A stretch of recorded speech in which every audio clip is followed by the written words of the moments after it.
Hi everyone and welcome to Languages Explained. If it's your first time here, a big welcome. My name is Helena, I'm a languages teacher and I teach different languages including English. Today I wanted to focus on English and do a conversational video talking about what it's like to live in London. So as you can tell from my background, I'm in a very old house. I'm actually in my parents' house in the countryside. And as I'm due to go back to London soon, it got me thinking, what are the good and bad things about living in a city like London? Well, one of the main reasons I decided to move to London was there are a huge amount of job opportunities there. And companies are also quite flexible in terms of what they're looking for specific roles.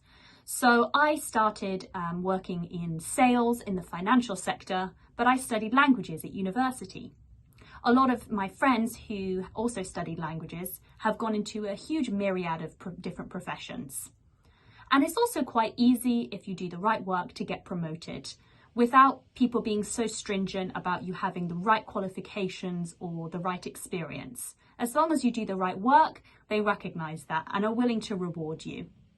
Another great thing about London is there are a huge amount of things to do there in your free time. So there are lots of museums, amazing theatres, great shopping opportunities. London's also very multicultural. So I was used to working with people from all over the world and also count people from all over the world amongst my friends. I think it's what makes London interesting and what also contributes to its success. But like anywhere, London does have its drawbacks. One of the most well-known ones is that it's very expensive. It's not just expensive on the level of housing and accommodation, it's also expensive to get from A to B on public transport, and going out is expensive as well, so going out for drinks, going out to a restaurant.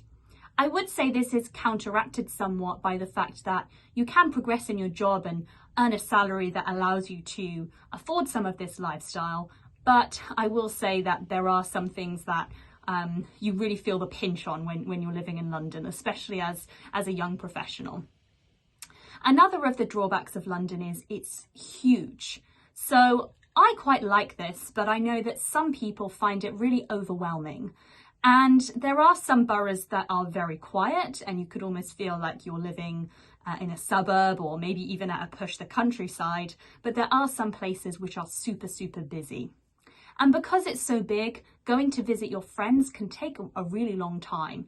I have friends who live an hour away. So when you factor that in when you want to go and see them, it's hard to just spontaneously catch up with people. I think London is also one of those places where there are a lot of people, but ironically, you can feel a little bit lonely. People are a little bit less friendly compared to other parts of the UK. It's uncommon to strike up conversation with a stranger, for example, and unless you get involved in activities, it can be hard for some people to make friends. So I hope you've enjoyed this video. Please let me know in the comments if there's anything that you've really liked when you visited London, and also let me know if you'd like any English lessons. Thanks so much for watching and I hope to see you all very soon.